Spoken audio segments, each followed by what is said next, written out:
Bueno, mabuti naman at dumating ka na. Tapos nang magpaliwanag si Pianot sa amin, ang side mo na naman ang pakikinggan ko, kaagad na untag ni Grandpa pagkaupo ko. Sumulyap muna ako kay Mama at Papa bago ko ibinaling ang tingin kay Grandpa. Grandpa, wala pong ibig sabihin ang tungkol sa kumakalat na larawan. Nagkita lang po kami ni Pianot kagabi sa bar, paunang wika ko. Nagulat pa ako nang biglang sumabat si Pianot. Grandpa, I am sorry. Pero kung ano man ang nangyari, hindi ko po tatakbuhan iyon. Willing po akong panagutan kung ano man ang namagitan sa aming dalawa ni Charlotte. Wika nito na siyang labis na nagbigay sa akin ng matinding pagkagulat. Ano ba ang sinasabi ng Manny na ito?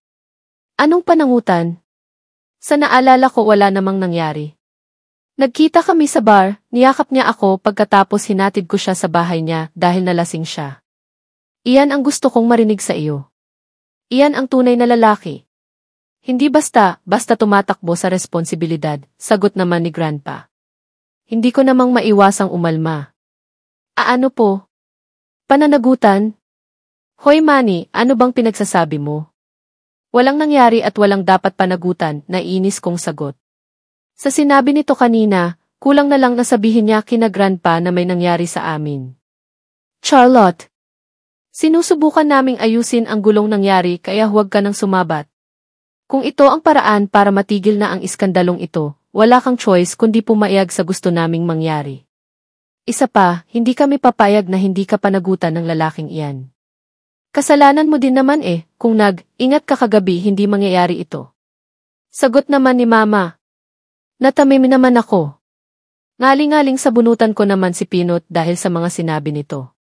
Pwede naman niyang sabihin sa lahat na walang nangyari. Wala kaming relasyon kaya hindi pwedeng mangyari sa aming dalawa ang inisip ng lahat ng tao na nandito sa living room. Bueno, gusto kong makausap ang pamilya mo Pianot Smith. Gusto kong idaos kaagad ang engagement niyong dalawa ni Charlotte. Sagot ni Grandpa na lalong nagpawindang sa utak ko. Hindi kayang tanggapin ng sistema ko ang takbo ng usapan ngayong araw. No. Grandpa, please, hindi po ba't gusto niyong magkaroon ng doktor na apo? Hindi pa ako ready na magpakasal lalo na sa lalaking iyan, kaagad kong tutol. Umaasa ako na pakinggan nila ako. Kung alam ko lang na mangyayari ito, nag-insist na lang sana ako na pumasok sa military. Mas gustuhin ko pang tumira ng bundok kaysa naman magkaroon ng ganitong klaseng problema. Hindi ba pwedeng ayusin sa ibang paraan ang tungkol sa kumakalat na picture na iyon? Engagement ka agad? Wala ba akong right para tumutol? Kinabukasan ko ang nakataya dito at kahit na may gusto ako sa Manny na ito, hindi ako papayag na maging asawa niya.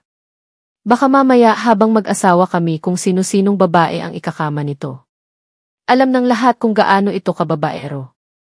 Kung magpalit nga daw ito ng babae, parang nagpalit lang ng damit Tapos papayag silang lahat ng ipakasal ako sa kanya? Nasaan ang hustya? I insist. Alam nating dalawa kung ano ang nangyari sa pagitan natin at tama sila Grandpa, hindi pwedeng pabayaan kita. Paano kung magbunga iyon? Ayaw kong isilang ang magiging baby natin na wala ako sa tabi mo. Na hindi man lang kita naiharap sa altar. Gusto kong ayusin ang buhay ko kasama ka. Kaya please lang, huwag ka nang tumanggi, nakangiti pang wika ni Pianot. Kaagad ko naman naikuyom ang aking kamao. Parang gusto kong dagdagan ang pasa nito sa pisngi para tumigil na siya. Sobrang advance niyang mag-isip. Walang nangyari at paano ako mabubuntis? Gago ba siya? Drugs ba ang Manny na ito? Kainis. Ang sarap suntukin sa nguso para tumigil na. Ano ba ang pinagsasabi mo? Anong mabubuntis? Nahihibang ka na ba? Baliw ka ba? Galit kong sigaw sa kanya. Sa sobrang inis ko dito nakalimutan ko nakaharap pala namin si Grandpa. Sinitsitan lang ako ni Mama kaya kahit papaano bumalik ako sa huwesyo. Grandpa, wala pong nangyari. Promise, kahit na ipa-check up niyo po ako, hindi po totoo ang sinasabi ni Pianot, nakikiusap kong wika kay Grandpa. Kaagad naman itong umiling. Wala nang dahilan pa para pag-usapan ang tungkol sa bagay na ito. Since, gusto ka namang panagutan ni Pianot, kailangan nating maiset ang engagement nyo sa lalong madaling panahon, finale na wika ni Grandpa at kaagad na tumayo. Tumiting pa ako kay Grandma para humingi ng tulong pero tinanguan lang ako nito at hawak kamay na lumabas sila ni Grandpa dito sa living area. Nagpapaawa naman akong tumingin kina Mama at Papa. Mag-usap kayong dalawa. Kung ano man ang napag-usapan ngayon, hindi na mababago iyon, and ikaw lalaki, aasahan namin na kung ano man ang sinabi mo ngayon lang, hindi na mababago iyon. Seryosong wika ni Papa at tumayo na din sabay silang dalawa ni Mama na lumabas ng living room, kaya naman naiwan kaming dalawa ni Pinot dito sa loob. Sa sobrang inis na nararamdaman ko, kaagad ko itong hinarap at malakas na sinampal sa kanyang pisngi. Kanina ko pa ito gustong gawin sa kanya, at dahil kaming dalawa na lang ang naiwan dito, gagawin ko kung ano man ang naisip kong gawin sa kanya. Ano ba? Talagang gusto mo pang dagdagan ang pasa sa pisngi ko? Inis naman itong wika pagkatapos makabawi sa pagkagulat. Inismiran ko lang ito at dumistansya sa kanya. Maganda na ang maging alerto. Baka bigla akong gantihan eh. Kulang pa iyan sa mga pinanggagawa mo. Imbes na tulungan mo akong kumbinsihin silang lahat na wala naman talagang nangyari sa atin, ginatungan mo pa talaga. Ano ba ang gusto mong palabasin? Natatakot ka ba kaya hindi ka makahindi? Galit kong wika sa kanya. Kaagad kong napansin ang pagsalubong ng kilay nito. Palatandaan na hindi niya nagustuhan ang sinabi ko ngayon. Hindi mo pa nga ako kilala, Charlotte. Ako ang taong walang kinatatakutan at may prinsipyo. Ihanda mo ang sarili mo dahil wala kang choice kundi magpakasal sa akin. Sagot naman nito habang baka sa boses nito ang tinitimping pagkainis sa akin. Bakit? Naubusan ka na ba ng babae at ako naman ang pinagdiskitahan mo? Pinot, ano ba? Hindi kita type at lalong ayaw kitang maging asawa, galit kong sagot sa kanya. Bahala na pero ilalaban ko ang karapatan ko. Hindi ako papayag na maitali sa isang playboy na kagaya niya. Ang pagpapakasal kay Pinot ay maging sakit lang ng ulo ko. Kailangan kong makumbinsi sila Grandpa na huwag ituloy ang kanilang plano. Ako ang magdedesisyon kung magpapakasal ba ako or hindi. Wala kang choice kundi ang pumayag, Charlotte. Matatali ka sa akin at ako ang puputol sa sungay mo. Hindi ka pwedeng umaya o dahil gagawin ko ang lahat para maiset ang kasal natin sa lalong madaling panahon, naiinis na sagot nito. Hindi naman ako makapaniwala. Talaga bang seryoso siya sa mga sinasabi niya ngayon? Bakit? No. Walang kasalan na mangyayari at papatunayan ko kina Grandpa na wala naman talagang nangyari sa ating dalawa. Isa pa hindi ikaw ang lalaking pangarap ko na makasama habang buhay, galit kong wika sa kanya. Kita ko ang lungkot na biglang rumehistro sa mga mata nito pero hindi ko na pinanasin pa iyon. Ang mahalaga sa akin ngayon ay ang matakasan ang problemang ito. Masyado pa akong bata para pumasok sa buhay may asawa. Hindi mo gusto? Pwes, gagawin ko ang lahat para magustuhan mo ako. Wala pang babae ang tumatanggi sa akin, Charlotte, at hindi ako papayag na hindi ka maging akin, sagot naman ito.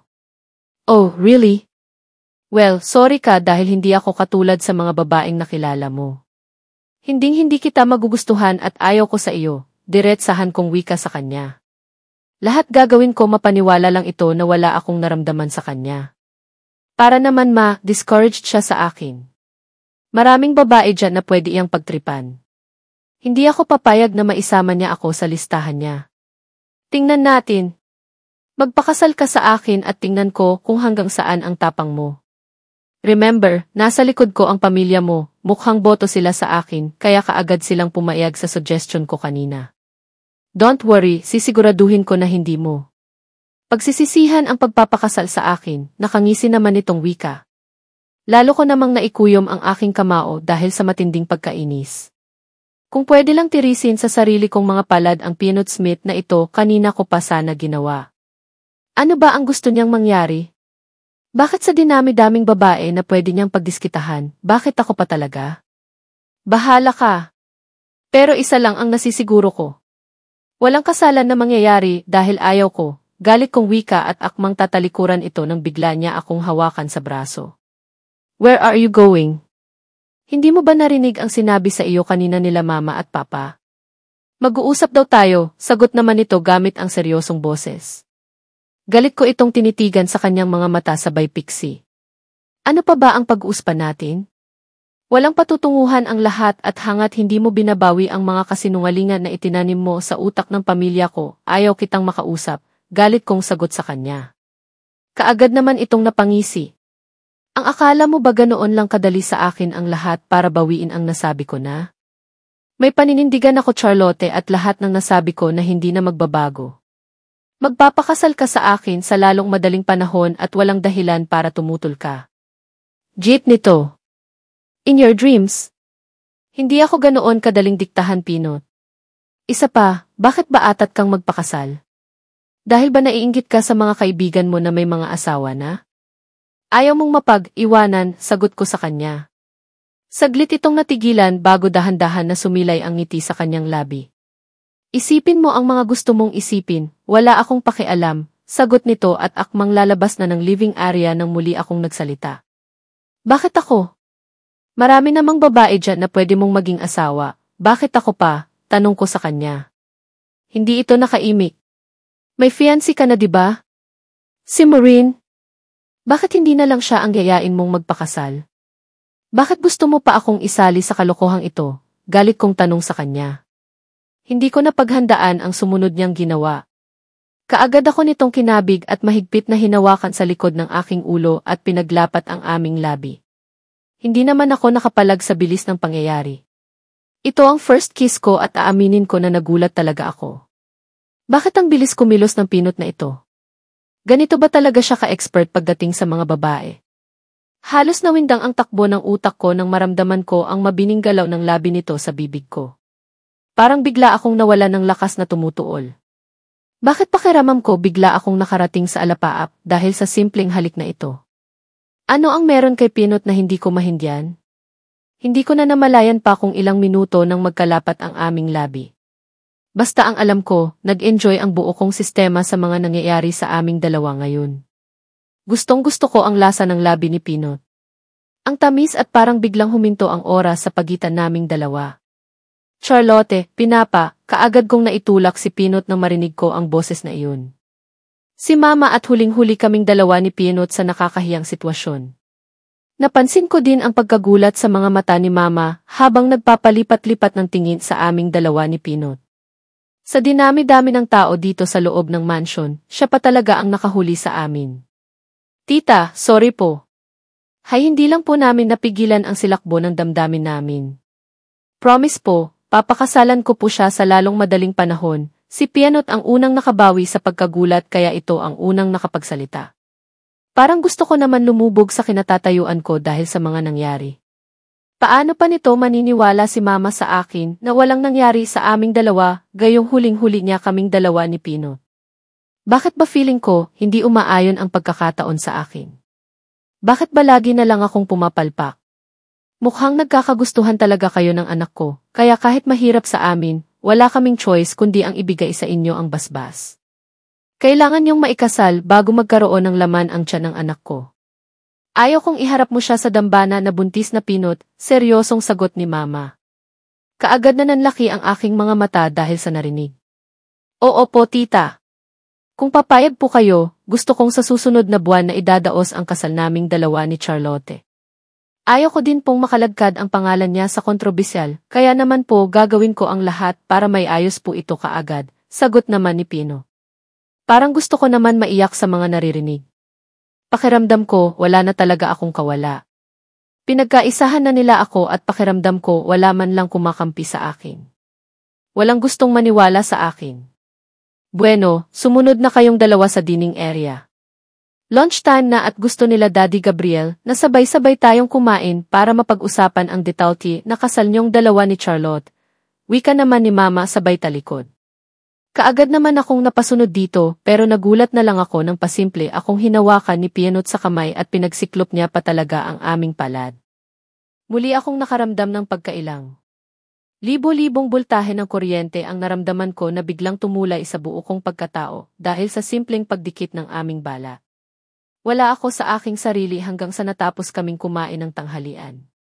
Lutang ako at wala na akong panahon pa na tumutol lalo na nang muling i-declare ni Pinot na sa susunod na buwan gagaanapin ang aming kasal.